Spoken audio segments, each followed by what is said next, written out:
ಬಿರುಕು ಬಿಟ್ಟ ಅಂಗನವಾಡಿ ಕೇಂದ್ರದಲ್ಲಿ ಮಕ್ಕಳ ಆಟ ಮತ್ತು ಪಾಠ.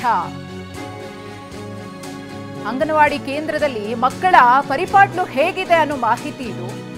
ಬಿರುಕು ಬಿಟ್ಟಿರುವಂತಹ ಅಂಗನವಾಡಿ ಅದು ಗದಗ ನಗರದ ಕಾನತೋಟ ಬಡಾವಣೆಯಲ್ಲಿನ ಅಂಗನವಾಡಿ ಕೇಂದ್ರ.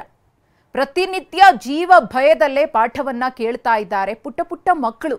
ಗಮನಿಸ್ತಾ ಇದ್ದೀರಿ ಅಂಗನವಾಡಿಯ ಕೇಂದ್ರ, ಆ ಕಟ್ಟಡ ಯಾವ ರೀತಿಯಾಗಿ ಬಿರುಕು ಬಿಟ್ಟಿದೆ ಅಂತ ಹೇಳಿ.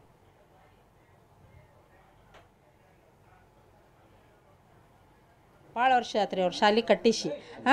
ಒಂದು ಶಾಲೆ ಒಳಗೆ 2 ಶಾಲೆ ಮಕ್ಳು ಕುಂದಿರ್ತಾರೆ ರೀ. ಹಿಂದೂ ಗಲೀಜು ಮುಂದೂ ಗಲೀಜು ಎಲ್ಲ. ಈಗ ಒಂದು ಮಕ್ಳಿಗೆ ಏನಾರ ಆದ್ರೆ ಎಲ್ಲರಿಗೂ ಸಮಸ್ಯೆ ಹೌದಲ್ರಿ ಅದು. ನಮ್ಮ ಮಕ್ಕಳಾದ್ರೆ ಅಷ್ಟೇ, ಬೇರೆದವ್ರ ಮಕ್ಕಳಾದ್ರೂ ಅಷ್ಟೇ ರೀ. ಈ ಶಾಲೆ ಬಗ್ಗೆ ಒಬ್ಬರು ಕಾಳಜಿ ತೊಗೊಳಕತ್ತಿಲ್ರಿ ಇಲ್ಲಿ. ಆಮೇಲೆ ಇಲ್ಲಿ ಹೊರಗೆ ಸಗಣಿ ಹಾಕ್ತಾವೆ ಆಕಳ. ಹುಡ್ರಿಗೆ ಬರಾಕ್ದಾರಿಲ್ಲ ಹೋಗಾಕ್ದಾರಿಲ್ಲ, ಕೆಟ್ಟ ಗಲೀಜು ವಾಸನೆ. ಹೆಂಗೆ ಕುಂದಿರ್ಬೇಕು ರೀ ಮಕ್ಳು ಹೆಂಗೆ ಕುಂದಿರ್ಬೇಕು, ಹೆಂಗೆ ಹೋಗ್ಬೇಕು ಹೇಳ್ರಿ. ಅದು ಕ್ರ್ಯಾಕ್ ಬಿದ್ದೈತ್ರಿ, ಭಾಳ ವರ್ಷ ಆತ್ರಿ. ಬಿಲ್ಡಿಂಗ್ ಕ್ರ್ಯಾಕ್ ಬಿದ್ದ ಭಾಳ ವರ್ಷ ಆತ್ರಿ ಅದು. ಈಗ ಒಂದೇ ಶಾಲೆ ಒಳಗೆ ನಡ್ಸಾಕತ್ತಾರ್ರಿ ಅವರು. ಈಗ ಬಿತ್ತಂದ್ರೆ ಏನು ಹೇಳ್ರಿ, ಈಗ ಯಾವ ಹುಡ್ರ ಅಚಾನಕ್ ಈಗ ಬಾಲೋಡಿಗೆ ಬಂದಿದ್ದು ಹುಡ್ರ ಅಲ್ಲಿ ಹೋಗಿ ನಿಂತು ಅಂತ ತಿಳ್ಕೊರಿ. ಬಿತ್ತಂದ್ರೆ ಮಕ್ಳಿಗೆ ಯಾರು ಹೊನ್ಗಾರ್ರಿ ಈಗ, ಹೌದಲ್ರಿ? ಇದು ಕಾಂತೋಟ ಜನತಾ ಕಾಲನಿ ಒಳಗಡೆ ಇರ್ತಕ್ಕಂಥ ವಾರ್ಡ್ ನಂಬರ್ 20ರಲ್ಲಿ ಅಂಗನವಾಡಿ. ಈ ಕಟ್ಟಡ ಕನಿಷ್ಠ ಹೆಚ್ಚು ಕಮ್ಮಿ ಒಂದು 35ರಿಂದ 40 ವರ್ಷ ಆಯಿತು. ಇದನ್ನು ಡೆಮೊಲಿಷನ್ ಆಗಬೇಕು. ಯಾಕಂದ್ರೆ ಒಳಗಡೆ ಕಲಿಯೋಂಥ ಮಕ್ಕಳು ಚಿಕ್ಕ ಮಕ್ಕಳು ಅದಾವು. ಏನಾರು ಆಗಿ ಬಿತ್ತಪ್ಪ ಅಂತಂದ್ರೆ ಇದಕ್ಕೆ ಜವಾಬ್ದಾರಿ ಕಾರಣ ಯಾರು? ಹಾಗಾಗಿ ನಾವು ಇದನ್ನು ಪೂರ ಡೆಮೊಲಿಷನ್ ಆಗ್ಬೇಕಂತೇಳಿ ನಮ್ಮದೊಂದು ಮನವಿ ನಿಮಗೆ. ಇದು ಕನಿಷ್ಠ ಒಂದು 50 ವರ್ಷ ಆಯ್ತು ರೀ ಇದು. ಯಾಕಂದ್ರೆ ನಾವು ಹೇಳಿ ಎಲ್ಲರಿಗೂ ಇದಾಗಿದ್ದಾಯಿತು. ನಾವು ಇದನ್ನು 2 ವರ್ಷದಿಂದನೂ ಒಬ್ಬರು ಅಧಿಕಾರಿಗಳು ಬಂದಾಗ ಇಲ್ಲಿ ನಾವು ಅವ್ರಿಗೆ ಕೊಟ್ಟಿದ್ವಿ ರೀ, ಇದನ್ನು ಈ ಥರ ಡೆಮೊಲಿಷನ್ ಆಗ್ಬೇಕಂತೇಳಿ.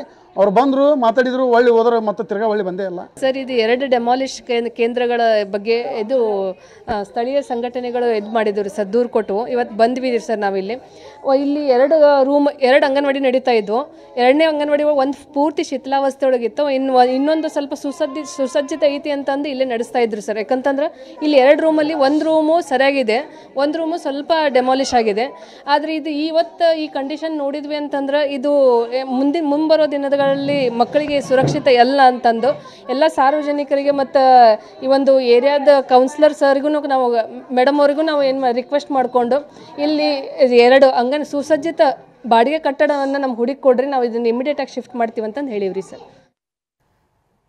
ಒಂದು ಕಡೆ ಗಮನಿಸ್ತಾ ಇದ್ದೀರಿ, ಆ ಒಂದು ಶಿಥಿಲಾವಸ್ಥೆಯಲ್ಲಿರುವ ಕಟ್ಟಡದಲ್ಲೇ ಕೂತು ಮಕ್ಕಳು ಪಾಠವನ್ನ ಕೇಳ್ತಾ ಇದ್ದಾರೆ. ಪ್ರತಿದಿನ ಏನಾಗುತ್ತೆ ಏನೋ ಅನ್ನೋ ಭೀತಿಯಲ್ಲೇ ಅವರು ಕಾಲವನ್ನ ದೂಡ್ತಿದ್ದಾರೆ.